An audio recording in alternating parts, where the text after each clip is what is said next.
will, and then Eric and Claire. Speak public. My name is Diane Keisel. I live in Fort Dodge.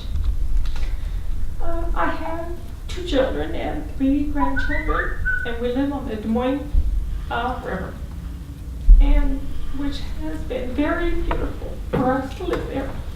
We see many kayak and tubers go down the river. We can watch deer across the way. We hear pheasants. But my husband, who loves fishing, goes down to the Des Moines River and catches fish every day. We don't eat that fish. Even with whatever's wrong with the river now. We also have well water. And I don't know what would happen to us if we couldn't have our well. Also, people in the area where I live experience a lot of flooding from the river, and has ruined many people's homes. Some of them still stay there, but I would hate that that kind of water would come into their homes, soak into their walls. And I don't know if you know what nitrates do. About urban renewal out there, Top Fest, urban renewal. I cannot believe you're going to spend your urban renewal money that way. Fort Dodge has urban renewal. As far as I know, it consisted of a brick street down Central Avenue. Didn't draw anybody. Oh, I have a few more seconds. That was not the definition of urban renewal that I knew. You have no streets, you have no infrastructure that needs any improvement. You don't have any schools right now before this company comes in. And I cannot believe the incentives. Do you know how much money these people make? They can pay for it all themselves. But you were so desperate that you let them. Did these people come to you? So your time is up, Mary. Can you wrap Did it they up? come to you, or did you go to them? Okay, thank you. It was changed in 1985 to include rural areas, and that's what I read from the very beginning. It's really in the rural areas, it's more of an economic development area, and that's where that comes from. I believe the water, this plant is a non-discharge plant, and the water will be the same as what Eagle Grove City would discharge into the river. So, is that about right? It would discharge the plant, and the plant would discharge it into a creek based on anti-degradation from the FEMA. And that'll be monitored and... oh yeah, they have to do 3 checks periodically, and Mike the water system, I can speak to that more, but... Okay. We have a very strict inspection of the flow going out and coming in, so they'll be monitored very closely. Okay. So I hope that helps. Okay, who do we have next? Stuart, I think is it Sable? Siebel. Sorry. And Erica Blair. Okay. Hi, my name is Stuart Siebel. I'm from Mason City, Iowa, and I've been down here and following this Prestage thing for quite a while, and for some reason down here there's only 900 employees they're going to have. Well, in Mason City it was going to be 1,800 employees. That's eventually what they're going to get up to. Plus, you're going to have this rendering facility they talk about. All the hogs are going there now. Well, you're going to have not 10,000 hogs a day, but 20,000 hogs a day going to this rendering plant. That's probably a substantial increase to what it's having right now. So I'm not in support of this. It's bad for the water. You listen to Bill Stowe talking about all the nitrates and stuff coming down to Des Moines and the amount of money it costs them to treat that water and the depletion of the aquifer. You know, it takes a long time since this horizontal drainage of these fields. It takes the water away, sends them into the drainage ditches down the Mississippi River, down to the Gulf. That water's not percolating back down into the aquifer. So we're just draining it. We're not filling it back up. So anyhow, that's all I got to say today, and I appreciate you listening. Thank you. Thank you.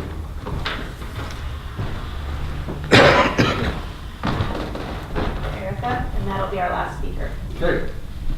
Yeah, I'm Erica Blair, and I'm here today as a Des Moines resident Okay. who is impacted by the pollution upstream of me. But I'm also here as somebody who grew up in Humboldt, Iowa. Both my parents are still there, so I have a very deep connection to this area in Iowa.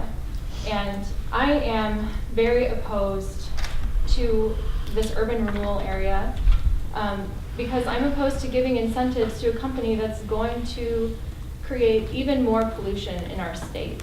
Why would you give money to a company that's going to pollute our water and our air?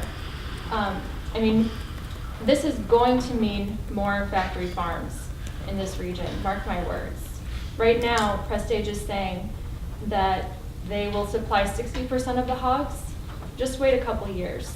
I would not be surprised one bit if in a few years they would be supplying 100% of the hogs. I mean, that's what makes the most economic sense to them. And there's nothing stopping them from doing that. That's what vertical integration is. That's why we have a decline in farmers in Iowa. Just look at Prestage, that is why. I also don't understand why you would give tax incentives to a company that is going to actually bring down the county-wide average. I'm sure you all saw the economic study done by Dave Swenson, ISU economist. At least I hope you did that if you're doing your jobs. His study showed that jobs created by this plant will only be 80% of the county-wide average. And he was looking at industry numbers. He wasn't looking at this ideal, glowing, beautiful proposal by Prestage. Prestage is going to give you the best numbers that they possibly can, right? 10 He was seconds. looking at industry because that is a much more trustworthy and reliable source of information. He has no reason to believe anything that Prestige says in their proposal. Thank you. Professor Swenson redid that study 2 weeks ago. I have He another did one. that using Prestage's numbers, And- which he has no reason to believe why Well- those numbers are accurate. He looked at the industry numbers. My point is, though, using those numbers, And his even with the conclusion, numbers- let me finish, his conclusion was it would be beneficial in the second one. Now, there No, are two reports it was out there. 98% Okay. of the countywide average. So it's not even meeting your current average. How is that a good deal either way? Okay. It's not a good I deal either way. I was referring to the second one. Do you want to handle that? Right. 98% of the Right. countywide average for the second study, which uses the most ideal Okay. figures that Prestige Bryce can is going to comment on that. No, I just want to reiterate, she is correct, it was 98%, but that's also including not only direct jobs, which have an economic benefit. When you look at the direct jobs, which is what exactly Prestige will create, it's $60,000, that's salary plus wages. The county average is $57,000. So from a direct correlation, the Prestige jobs are actually paid better than the Wright County jobs on average. When you go to indirect, which is the trucking, the cafeteria, the cold storage jobs, all the jobs that are indirectly created from this plant, they'll be a little bit less than the average, but that's just the nature of those businesses that come in afterwards, as well as induced jobs, which are your retail, which are notoriously, they have cheaper wages. It's just what it is. And so when you look at the direct jobs, they're $60,000, which is $3,000 more than the average earnings of Wright County. But you are correct, when you look at the total number, it is 98%, which is obviously lower. It is 81% using actual numbers that Dave Swenson feels comfortable using, Mhm. which is industry numbers. But we're not recruiting the industry. We're not Why would recruiting, you believe we're not anything recruiting that the Prestige average. says in their proposal, though? Why Because would they you are look at contractually the actual numbers? obligated. They have to provide minimums to the state of Iowa to get state of Iowa incentives. They are contractually obligated. When we look at Seaboard, Triumph, and Sioux City, their wages are parallel those of Prestige. When we look at everything else from the older plants, they're obviously, they make the average, but we're not recruiting the average, we're recruiting Prestige. Which is an ideal, that's like saying this plant is going to be operational 100% of the time. These workers are going to get 52 hours a week all the time. And that's not realistic. That's not what is shown in reality. All right, that's going to be the last word on that. Who's our next speaker? We had someone wanted to defer to the end. Is that Gary? Okay.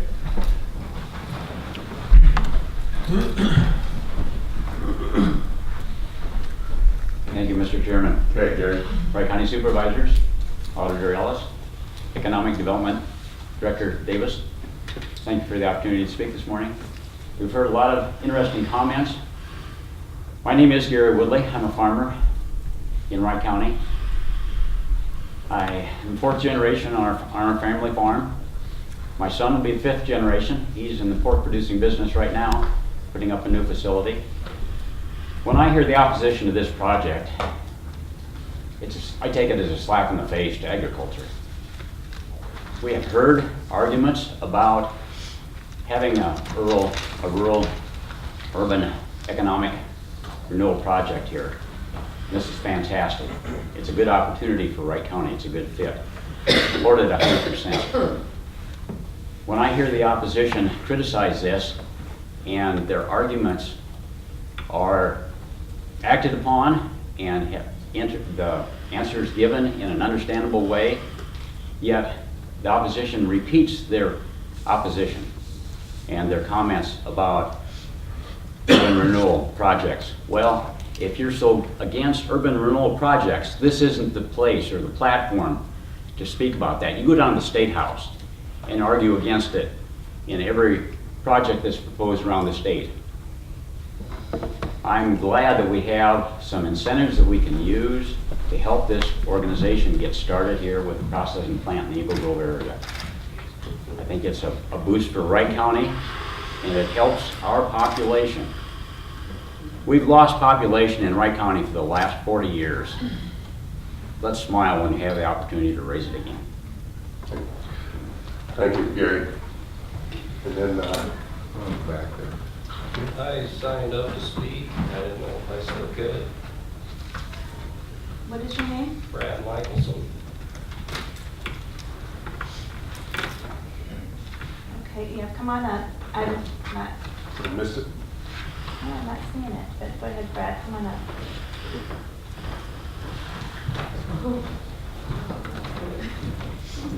I'm Brad Michelson, and I live right on the county line. I'll be within a stone's throw of this place. Here's a board. This comes from my neighbor. He's about a mile and a half away. Our wonderful fly problem that we already have.